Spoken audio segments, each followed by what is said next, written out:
नमस्कार मेरे प्यारे बच्चों, कैसे हैं आप सभी। उम्मीद करती हूँ आप सभी अच्छे होंगे और आप अपने रोचक विषय विज्ञान की पढ़ाई भी अच्छी तरह कर रहे होंगे।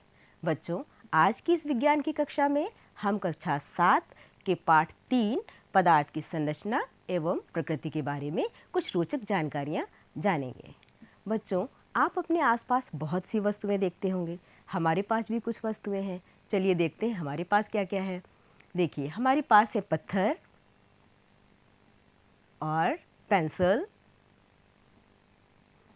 गुब्बारे, बाल्टी, थर्मस और थैला। बच्चों, क्या आप जानते हैं कि ये सभी वस्तुएं किस चीज़ से बनी हैं? हाँ, आपके दिमाग में आ रहा होगा प्लास्टिक, लकड़ी, कपड़ा आदि। सही है, परंतु यह सभी पदार्थ हैं। आखिर पदार्थ क्या होते हैं? तो आज की हम इस विज्ञान की कक्षा में पदार्थ के बारे में जानेंगे। पदार्थ की अवस्थाएं कौन कौन सी होती हैं यह जानेंगे। पदार्थ की संरचना क्या है और तत्व एवं यौगिक क्या होते हैं। सबसे पहले हम जान लेते हैं कि आखिर ये पदार्थ क्या है। बच्चों, पदार्थ वह है जो स्थान घेरते हैं और जिनमें भार होता है, जिनका ज्ञान हमें ज्ञानेंद्रियों से होता है। जैसे कि हमारे पास भी एक वस्तु है, इसे हम क्यूब कहते हैं। आप सभी इससे परिचित होंगे, हो सकता है कभी कभी खेलते भी हों। बच्चों, यह एक वस्तु है जो स्थान घेरती है और इसमें भार भी होता है। इसी प्रकार आपके आसपास की वह सभी वस्तुएं जो स्थान घेरती हैं और जिनमें भार होता है, उन्हें हम पदार्थ कहते हैं। आखिर पदार्थ का निर्माण कैसे होता है? पदार्थ अनेक छोटे छोटे कणों से मिलकर बने होते हैं। इन्हें हम अणु कहते हैं। अणु 2 या 2 से अधिक परमाणुओं से मिलकर बने होते हैं। बच्चों, पदार्थ की सूक्ष्मतम इकाई परमाणु है। परमाणु मिलकर के अणु बनाते हैं और अणुओं का समूह मिलकर के पदार्थ की रचना करते हैं। पदार्थ के जो अणु हैं वो एक विशेष प्रकार के बल के द्वारा आपस में जुड़े रहते हैं और इनके बीच में कुछ स्थान भी पाया जाता है। ये देखिए बच्चों, यहाँ पर जो हमारे पदार्थ के अणु लगे हुए हैं वो बहुत ही करीब करीब हैं और यहाँ पर कुछ इनमें दूरी दिख रही है और यहाँ पर बहुत दूर दूर हैं। तो अणुओं के गठन के कारण ही पदार्थ के गुणधर्म बदल जाते हैं।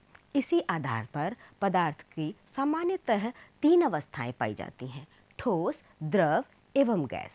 बच्चों, पदार्थ के कण आपस में एक विशेष बल के द्वारा जुड़े रहते हैं और इनके बीच में कुछ स्थान भी पाया जाता है।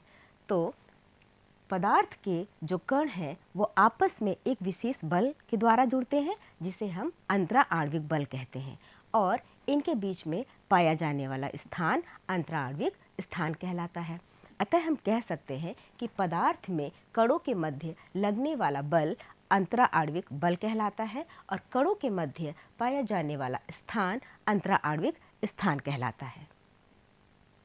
चलिए बच्चों, अब हम पदार्थ की अगली अवस्था जानने से पहले कुछ उदाहरण देख लेते हैं। आप तो समझ गए होंगे कि आखिर पदार्थ की हम पहली अवस्था किसके बारे में बात करने वाले हैं।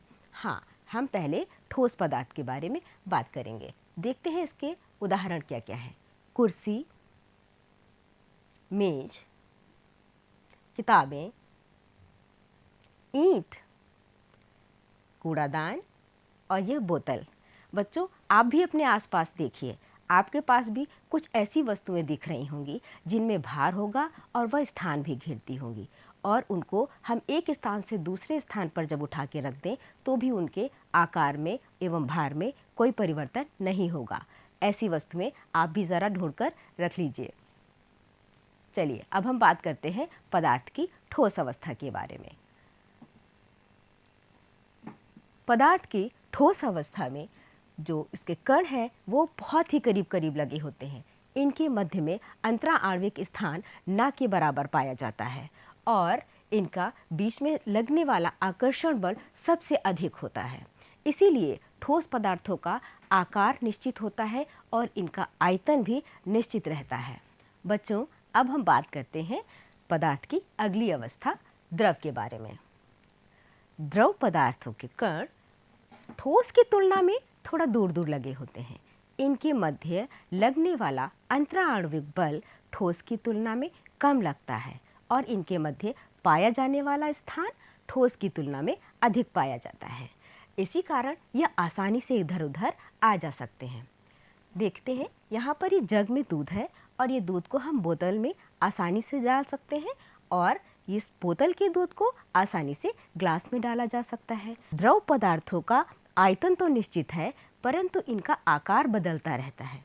इसी बात को हम और आसानी से समझ सकते हैं। चलिए बच्चों, द्रव पदार्थ के बारे में हम और आसानी से समझ लेते हैं। देखिए, हमारे पास जग में लगभग 200 ml पानी है। इस पानी को जब हम ग्लास में डालते हैं तो इसका आकार बदल रहा है, परंतु इसका आयतन वही है। अब इस ग्लास के पानी को जब हम दूसरे बर्तन में डालेंगे तो इस पानी ने इस बाउल का आकार ले लिया, परंतु इस पानी का आयतन 200 ml ही रहा। अतः हम कह सकते हैं कि पदार्थ जो द्रव हैं उनका आकार निश्चित नहीं होता, परंतु आयतन निश्चित होता है।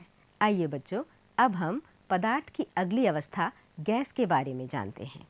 गैस पदार्थ के कण ठोस तथा द्रव की तुलना में अत्यंत दूर दूर होते हैं।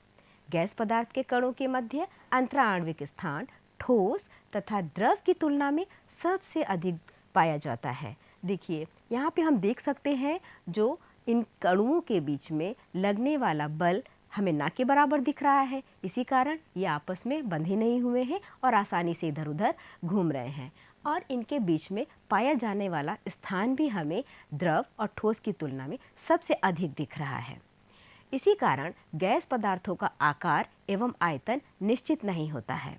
जैसे कि हम गैसेस में देख सकते हैं, oxygen gas, carbon dioxide gas और धुआं। चलिए इसी बात को हम समझते हैं। यहाँ पर धूपबत्ती जल रही है जिसका धुआं हम देख रहे हैं। ग्लास रखने पर इस धुएं ने ग्लास का आकार एवं आयतन ले लिया। इसकी जगह जब हमने दूसरा बर्तन रखा तो ये धुआं इसी के आकार एवं आयतन में फैल गया। यदि हम इस पे किसी दूसरे बर्तन को रख दें, किसी दूसरे आकार के बर्तन को रख दें, लंबे बर्तन को रख दें, तो ये धुआं उसमें उसी के आकार एवं आयतन का फैल गया। और अब हम इसे हटा भी लें तो यह पूरे कमरे के आयतन में फैल जाएगा। इसी कारण हम कह सकते हैं कि गैस पदार्थों का आकार एवं आयतन निश्चित नहीं होता है। चलिए बच्चों, अब हम बात करते हैं तत्वों एवं यौगिक के बारे में। बच्चों, पदार्थ का वह मूल रूप जो किसी भी क्रिया द्वारा अन्य सरल पदार्थों में विभाजित नहीं किया जा सकता, उसे तत्व कहते हैं। किसी भी तत्व के अणु या परमाणु एक समान गुणधर्म वाले होते हैं। कुछ ऐसे भी तत्व होते हैं जिनमें एक ही प्रकार के परमाणु पाए जाते हैं, जैसे कार्बन, सोना, चांदी, लोहा आदि। और कुछ ऐसे तत्व होते हैं जिनके 2 या 2 से अधिक परमाणु मिलकर उसी तत्व का एक अणु बनाते हैं, जैसे ऑक्सीजन, हाइड्रोजन, ओजोन आदि। कुछ ऐसे तत्व भी हैं जिनका एक अणु उनके एक परमाणु से मिलकर बना होता है, जैसे हीलियम, नियॉन, इस टाइप की अन्य अक्रिय गैसें। देखिए बच्चों, ये हैं कुछ तत्व के उदाहरण। मैंने बताया था जैसे सोना, चांदी और लोहा। देखते हैं कि तत्व में हाइड्रोजन अणु है उसका निर्माण कैसे होता है, क्योंकि मैंने बताया कि 2 परमाणु मिलकर एक अणु भी बनाते हैं। देखिए, एक हाइड्रोजन का परमाणु जब दूसरे हाइड्रोजन परमाणु के साथ मिल रहा है तो इसने एक अणु बनाया हाइड्रोजन का। आया बच्चों समझ में? चलिए बच्चों, बात करते हैं यौगिक की। यौगिक 2 या 2 से अधिक तत्वों के एक निश्चित अनुपात में जब रासायनिक क्रिया द्वारा बनते हैं तो उन्हें हम यौगिक कहते हैं। आपको क्या पता है बच्चों कि जल क्या है? पानी तत्व है या यौगिक? चलिए इसको हम थोड़ा सा समझते हैं। पानी का फॉर्मूला है H2O हाइड्रोजन तत्व के 2 परमाणु जब ऑक्सीजन तत्व के 1 परमाणु से मिलते हैं तो वह एक अणु जल का बनाते हैं। यहाँ पर एक निश्चित अनुपात में हाइड्रोजन और ऑक्सीजन मिले। इन 2 तत्वों के मिलने से एक जल का अणु बना। यौगिक के गुण धर्म उसके अवयवी तत्वों के गुणों से भिन्न होते हैं। तो बच्चों, हमने क्या सीखा? आज के इस पाठ में हमने सीखा कि पदार्थ एवं पदार्थ की अवस्थाओं के बारे में। पदार्थ की अवस्थाएं ठोस, द्रव तथा गैस और उनकी विशेषताओं के बारे में। ठोस, द्रव, गैस की आंतरिक संरचना कैसी होती है, तत्व और यौगिक के बारे में सीखा हमने। बच्चों, आज हमने जो भी सीखा, अगर आपने हमारी पूरी कक्षा को ध्यान से सुना होगा तो आप हमारी इस पहेली का जवाब ज़रूर दे पाएंगे। आज मैं आपसे ये पहेली पूछती हूँ कि 2 हाइड्रोजन मिलने गए ऑक्सीजन के साथ, मिलकर वो निकल पड़े बुझाने सबकी प्यास। क्या आप इसको बूझ पाएंगे?